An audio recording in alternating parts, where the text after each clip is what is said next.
Tyrion Z white का नहीं है, ये मामला छुपाने का है कि जब कानूनी तौर पे आप पर लाजिम था कि आप अपने डिपेंडेंट्स को, अपने बच्चों को डिक्लेयर करते, आपने नहीं किया, तो उसका एक लीगल कॉन्सिक्वेंस है। अब अगर एक आम कोई भी रुकन वो अपना कोई असासा डिक्लेयर नहीं करता और बाद में वो असासा निकल आता है तो उसको डिस्क्वालीफाई किया जाता है। बहुत सारी मिसालें मौजूद हैं।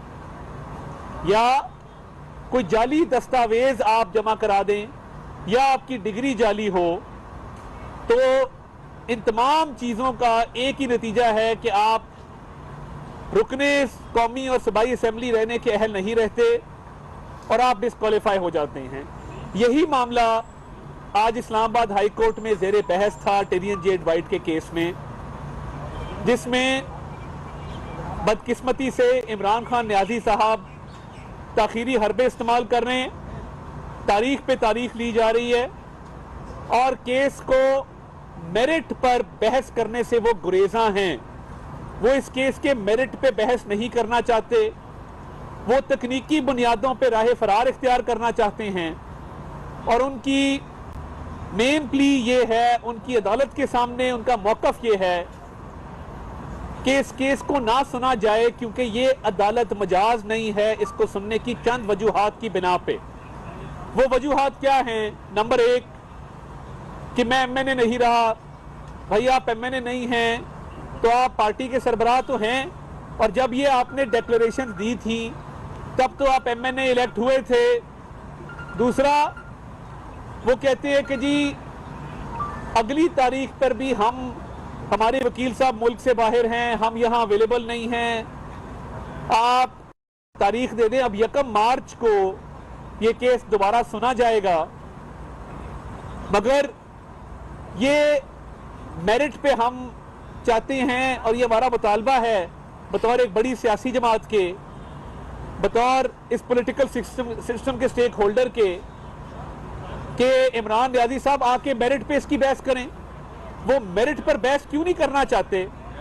वो जुरिस्डिक्शन पे, दायरा इख्तियार पे इस मामले को क्यों लटकाना चाहते हैं? क्योंकि उनको पता है कि वो इस केस में गलत हैं।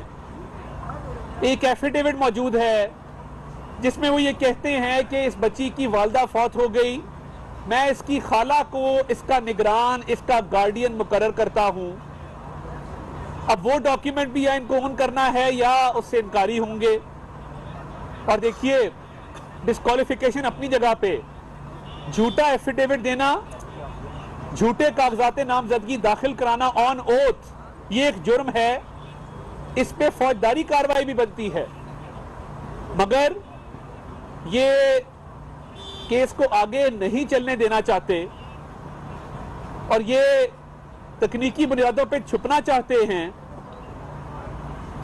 जो कि इनका वतीरा बन चुका है कि वो तोशाखाना की करप्शन हो तो ये तारीख पे नहीं आते, वो ये टिरियन जेड वाला केस हो, टिरियन वाइट वाला, उसमें ये ताखीरी हरबे इस्तेमाल कर रहे हैं, तो ये इनको आके मेरिट पर बहस करना होगी। क्योंकि अगर एक वजीर आजम को बेटे से तनख्वाह ना लेने पर निकाला गया था, तो कोई और वजीर आजम हो, वो कोई असासा छुपाए, वो कोई जायदाद छुपाए, वो कोई औलाद छुपाए, उसका जवाबदेह होना होगा। ये नहीं हो सकता कि एक वजीर बेटे से तनख्वाह ना लेने पे निकल जाए और दूसरा वजीर आजम बेटी ना डिक्लेयर करे और वो बच जाए। दोहरा इंसाफ का निज़ाम या दोहरा इंसाफ का मेयार ये किसी भी माशरे में नहीं चल सकता। तो ये इमरान न्याजी साहब, आप आके मेरिट पर बहस करें, आप जवाब दें कि क्या आपका ये एफिडेविट झूठा है, क्या आपके जो मुख्तलिफ आप बयाने हल्फी जमा कराते रहे हैं अपने कागजात नामजदगी के साथ, क्या वो झूठे हैं? ये जवाब तो देना होगा। मगर आप गुरेजा हैं क्योंकि आप मेरिट पे आना नहीं चाहते। आप मेरिट पे आएंगे तो आपको भी पता है आप फंसेंगे। कोई भी असासा अगर आपने डिक्लेयर ना किया होता उसका भी अंजाम यही होता। ये कानूनी बहस है। तो इसलिए हमारा मुतालबा बतौर शहरियों के, बतौर एक सियासी जमात के ये है कि इस केस की डे टू डे हियरिंग की जाए और इसको लाइव नशर किया जाए।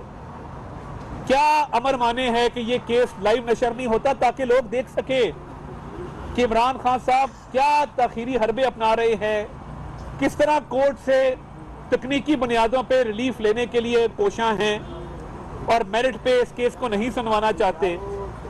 तो ये बिल्कुल एक कानूनी बहस है जो पाकिस्तानी अवाम भी देखे और कानून सबके लिए बराबर हो। यही हाल तोशाखाना का है, उसमें अरबों रुपए की करप्शन है, मगर जिस दिन फर्द जुर्म आयद होनी होती है अदालत में पेश नहीं हुआ जाता, कोई ना कोई बहाना बना लिया जाता है। उसको भी डे टू डे चलना चाहिए। क्या मियां नवाज शरीफ साहब का ट्रायल रोजाना की बुनियादों पर नहीं चला? क्या वो रोजाना लाहौर से इस्लामाबाद आकर एहतसाब अदालत में नहीं पेश होते रहे? क्या उन्होंने एक भी दिन कोर्ट को कहा कि मैंने पेश नहीं होना? क्या उन्होंने एक भी दिन तकनीकी बुनियादों पे अपना केस उसमें ताखीर करने की कोशिश की या तकनीकी बुनियादों पे कहा कि कोर्ट का दायरा इख्तियार नहीं है? उन्होंने बहादुरी के साथ, हिम्मत के साथ, दलेरी के साथ केसेस का मुकाबला किया। आज आप राह फरार इख्तियार कर रहे हैं, तब आप शादियाने बजाते थे कि ये रोजाना की बुनियादों पे ट्रायल हो रहा है और इंसाफ होता नजर आ रहा है। जब अपनी बारी आई है तो तब कोई इंसाफ नहीं है। जब अपनी बारी आई है तो आप इसको ताखीर का शिकार करना चाहते हैं। फॉरेन फंडिंग केस में इमरान न्याजी ने उस केस को 6 साल चलाया, 6 साल। आप जिस शख्स ने उस केस को 6 साल चलाया और ताखीर का शिकार किया, उसको बुरी आदतें पड़ गई हैं। वो अपने आप को पॉलिटिकल एलीट समझते हैं, अनटचेबल समझते हैं कि हमें कोई हाथ नहीं लगा सकता। आप गैर कानूनी काम करें, आप चोरी करें, चकारी करें, डकैती करें और अदालतों में आके कहें कि अदालतों का दायरा इख्तियार नहीं है, केस मेंटेनेबल नहीं है, जुरिस्डिक्शन नहीं बनती, तो दूसरों की दफा तो जुरिस्डिक्शन पे तालियां बजाते थे। अब मेरिट पे आने को तैयार नहीं हैं तो हिम्मत करें, मेरिट पे अपना केस आर्ग्यू करें और हाँ या ना में जवाब दें। ये दरमियानी जवाब कोई जवाब नहीं है कि मैंने सुनवाना नहीं है, मैं बात नहीं करना चाहता, आपका दायरा इख्तियार नहीं है। ये या स्याह है या सफेद है, या आपने मिस डिक्लेरेशन की है या आपने नहीं की। ये बात बिल्कुल सिंपल है और इसका आने वाले दिनों में बिल्कुल रोजे रोशन की तरह आया हो जाएगा। और 1 मार्च से जब ये केस चलेगा तो हमारा मुतालबा ये है कि मजीद जो ताखीरी हरबे इस्तेमाल कर रहे हैं इमरान खान साहब, उसकी इजाजत नहीं होनी चाहिए। और ये रोजाना की बुनियादों पे अगर ये समझते हैं ये ठीक है तो ये बिल्कुल सामने आ जाएगी हर चीज। तो ये केस लाइव चलना चाहिए, रोजाना की बुनियादों पे चलना चाहिए और मेरिट पे चलना चाहिए। तारड़ साहब, आप इस केस में बतौर पार्टी फरीक हैं, इंडिविजुअल हैं, किस कैपेसिटी में आज आप आए थे या बतौर शहरी आए थे? हम बतौर शहरी आए हैं क्योंकि अगर एक पब्लिक ऑफिस होल्डर को मिस डिक्लेरेशन करता है वो पब्लिक रिकॉर्ड है, वो पब्लिक का भी राइट है कि वो उस केस को देखे, उसको सुने, उस हवाले से अपनी एक राय कायम करे। अगर ये प्राइवेट मैटर होता और किसी लेन देन का आपस में 2 बिजनेसमैनों का मामला होता तो उससे तो हमारा कोई सरोकार नहीं था।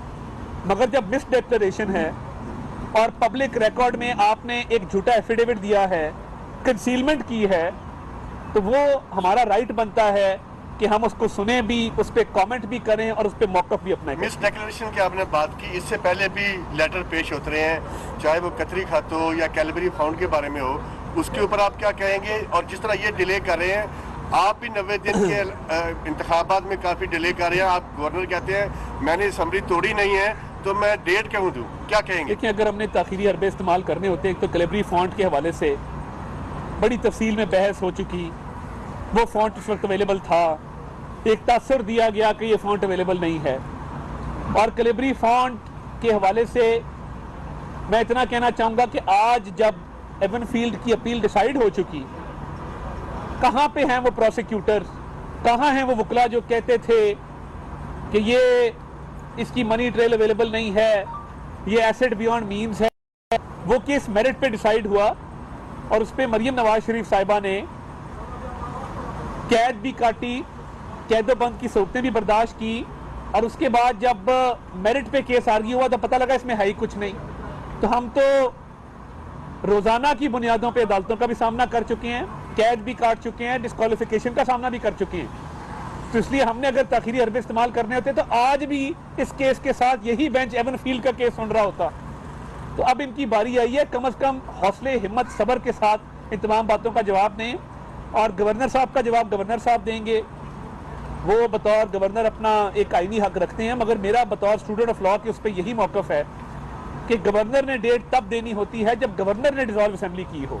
जब 48 घंटे गुजरने के बाद असेंबली खुद डिसॉल्व हुई है तो फिर ये कानूनी नुक्ता है कि इसकी डेट किसने देनी। अता साहब ये बता दें कि मुल्क की माशी हालात जो है वो आए रोज़ ख़राब होते जा रहे हैं, पेट्रोल देख लें या दीगर चीज़ें देख लें, उनके रेट बढ़ते जा रहे हैं। और तो दूसरी तरफ मियां शहबाज शरीफ साहब की जो काबीना है उसकी तादाद 85 तक पहुंच गई है। और तो ये बता दें क्या ये हुकूमत आम आवाम को रिलीफ देने आई है या अपनी शाह खर्चियों के लिए मजीद भर्तियाँ कर? अगर आपने कल के SAPM का नोटिफिकेशन पढ़ा हो तो उसमें 3 अल्फाज लिखे हुए थे, प्रो बोनो बेसिस।